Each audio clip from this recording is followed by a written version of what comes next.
Salut les amis et bienvenue une fois de plus sur cette nouvelle vidéo. J'espère que vous allez bien les amis, j'espère que vous portez bien. Aujourd'hui nous allons voir ensemble comment est-ce qu'on peut faire pour pouvoir rapidement protéger son site WordPress. Donc comment protéger son site des attaques des pirates, des attaques par déni de service, des attaques par je sais pas, par force brute et tout. Donc on va voir ensemble comment est-ce qu'on peut faire pour pouvoir rapidement protéger son site WordPress. Donc c'est ce que nous allons voir dans cette vidéo. Mais avant, j'aimerais vous inviter à vous abonner à la chaîne. Abonnez-vous sur Wanatek, c'est pas encore fait. Et cliquez sur la cloche pour recevoir en temps et en heure les prochaines vidéos. Donc les amis, pour protéger rapidement son site WordPress, qu'est-ce qu'il faut? On va premièrement aller sur notre site WordPress à nous. Donc si je viens par exemple ici sur mon site WordPress et si on aimerait par exemple sécuriser ce site-ci, qu'est-ce qu'on va faire? On va premièrement bloquer les différents accès. Parce que vous savez, pour pouvoir attaquer un site, il faut simplement trouver des failles d'entrée, donc des portes d'entrée vers ce site. La porte d'entrée peut par exemple être un plugin que vous avez installé et qui n'est pas assez sécurisé. Ça peut être par exemple votre espace de connexion à votre compte WordPress. Donc si je viens par exemple démarrer une nouvelle fenêtre ici, donc je vais démarrer mon espace ici comme ceci. Donc vous devez par exemple sécuriser disons votre espace de connexion ici. Donc une personne peut par exemple essayer d'entrer sur votre compte WordPress à vous. Donc en essayant tous les différents mots de passe. Le plus souvent c'est il met admin. Le plus souvent c'est qu'il va mettre admin et il va essayer les différentes combinaisons de mots de passe. Donc si vous n'avez pas par exemple assez sécurisé votre compte à vous, le pirate pourra facilement entrer dans votre site et effectuer les attaques. Donc ce qu'on va premièrement faire c'est quoi? C'est qu'on va protéger notre site en modifiant l'accès à cette page-ci. Donc vous savez, pour pouvoir avoir accès à cette page, c'est très facile. On vient simplement sur votre site, sur n'importe quel site en ligne et on tape simplement login. On met login et on valide. C'est bon. Donc login nous renvoie à cette page ici. Ce qu'on va faire, c'est qu'on va changer cela. On va faire que login ne renvoie à aucune page, renvoie en fait à une page d'erreur. Donc pour ce faire, on va simplement installer une extension qui s'appelle wlogin. Je pense que c'est wlogin, je confonds souvent wlogin secure. Bon, normalement ça devrait être wlogin secure. Donc c'est une extension que vous pouvez installer. Voici ça. Donc WordPress hide login. Donc plus souvent, vous installez en fait cette extension-ci sur votre site WordPress et ça va rapidement changer en fait l'interface de connexion à vous. Donc si je viens ici, j'active cette extension-ci. Ok, la page est en fait protégée. Maintenant si on vient dans réglage ici, je pense que dans réglage, ouais, on part dans WordPress login, hide login, pardon. On vient ici, on va changer cela, on va mettre par exemple Mouloir. On va écrire un truc comme ça, Mouloir, c'est m'est venu à la tête comme ça. On va écrire Mouloir et on va enregistrer. Maintenant, pour pouvoir avoir accès à votre espace de connexion à vous, il faut simplement taper Mouloir et non taper login. Parce que si vous tapez sur login, ça ne va plus rediriger vers la page. Donc, on va taper par exemple Mouloir et on va valider. Donc là, vous voyez, Mouloir redirige vers la page normale.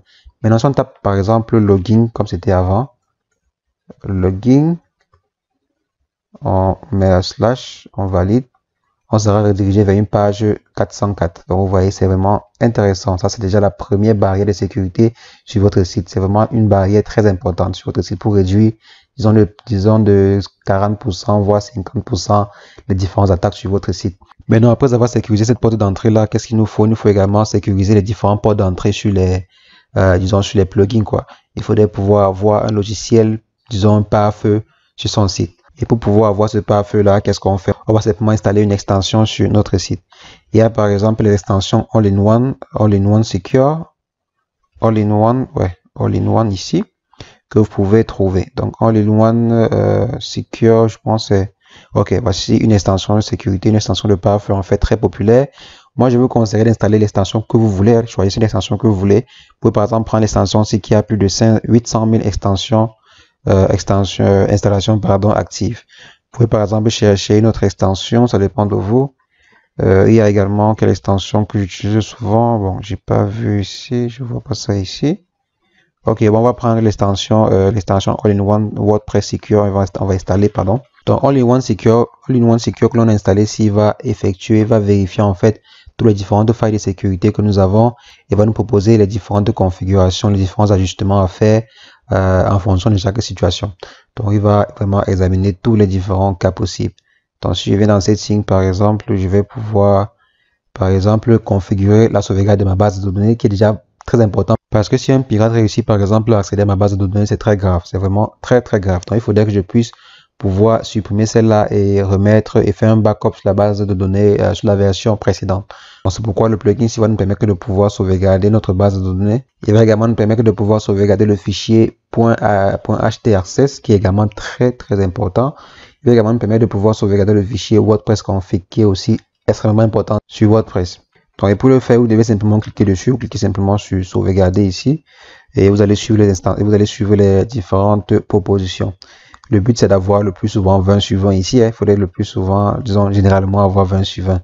Donc, activer la sauvegarde automatique planifiée. Si je coche ici, si je coche par exemple ici, ouais, on va dire installer, blablabla, on va dire enregistrer. Donc là, j'ai mes 20 sur 20, tranquillement, tranquille. Donc maintenant, si je viens ici, je viens dans préfixe de base de données. Les pirates attaquent généralement votre base de données en fonction de la structure de vos tables, de la structure de votre base de données, du mot de passe que vous avez utilisé en fait. Et pour pouvoir protéger vos bases de données, le plus souvent, il faut modifier le préfixe des tables. Si vous ne connaissez pas ce que c'est, bon, je vous conseille le plus souvent de modifier. Si c'est simplement WP, il est conseillé, il est même primordial de modifier cela le plus tôt possible. On peut par exemple choisir un préfixe comme, je sais pas, un préfixe comme ceci. Donc, bon, pas très long, même pas très long parce que si c'est long, ok, je pense que j'ai modifié, il y a une erreur, j'ai appuyé sur entrée sans le savoir. Donc, je peux venir comme ceci, je modifie, je prends par exemple un truc comme ça. Et vous cliquez simplement sur changer le préfixe. Donc, je ne vais pas changer maintenant puisque j'ai déjà mon 10 sur 10 ici. Il y a 10 sur 10 parce que ce n'était pas WordPress, ce n'était pas WP simplement. Donc, je vais venir dans sauvegarder la base de données ici. Et je peux enregistrer, je peux par exemple enregistrer ceci pour recevoir continuellement des messages de sauvegarde lorsque la sauvegarde sera effectuée. Maintenant, ici, on peut venir, on peut avoir le tableau de bord de l'extension ci. Donc, pour l'instant, je suis vraiment très bas. Je suis très bas ici. Il faudrait que vous puissiez arriver au minimum ici. Donc, au minimum à ce niveau-ci. Et pour ce faire, il faudrait simplement configurer toutes les différentes recommandations qui vous sera faites sur le plugin. Donc, vous pouvez par exemple venir ici et commencer à activer petit à petit ces différentes fonctionnalités ici. On vous dit le verrouillage de connexion, on peut venir, on l'active. Lorsqu'on clique sur activer, ça va simplement venir nous rediriger vers une page comme ceci. On peut cliquer, activer la fonctionnalité. Et si par exemple sur une fonctionnalité, on vous dit veuillez l'activer si et seulement si vous connaissez ce que vous faites, je vous conseille de ne pas toucher. Parce qu'il ne faudrait pas configurer en fait une fonctionnalité qui va empêcher le bon fonctionnement ou qui va troubler le bon fonctionnement de votre site. Donc si par exemple sur une des configurations, on vous dit veuillez configurer cette fonctionnalité, si vous connaissez ce que vous êtes en train de faire, je vous conseille de ne pas toucher si vous ne connaissez pas ce que vous êtes en train de faire bien évidemment. Donc c'est un peu ça, vous pouvez simplement rapidement configurer ici, cocher, venir enregistrer comme ceci et le tout est joué. Donc c'est comme ça, vous pouvez faire ceci pour toutes les différentes recommandations qui vous sera faites sur le plugin et le tout sera joué. Donc vous voyez là, je suis en train de monter quand même, je suis en train de monter un peu sur l'échelon quoi. Donc c'est ainsi les amis que vous pouvez faire pour pouvoir sécuriser votre site WordPress. Donc allez et configurer toutes les différentes propositions, le pare-feu, les autorisations de fichiers, donc configurer toutes les différentes fonctionnalités de votre site pour pouvoir sécuriser au mieux votre site sur WordPress. Donc les amis, c'est ce que je voulais partager avec vous dans cette vidéo. N'hésitez pas, si ce type de contenu vous plaît, abonnez-vous à la chaîne, cliquez sur la cloche pour recevoir en temps et en heure les prochaines vidéos que je vais faire sur la chaîne de façon quotidienne. Et sur ce, on se revoit demain pour une nouvelle astuce. Bon, tech, portez-vous bien. Ciao, ciao.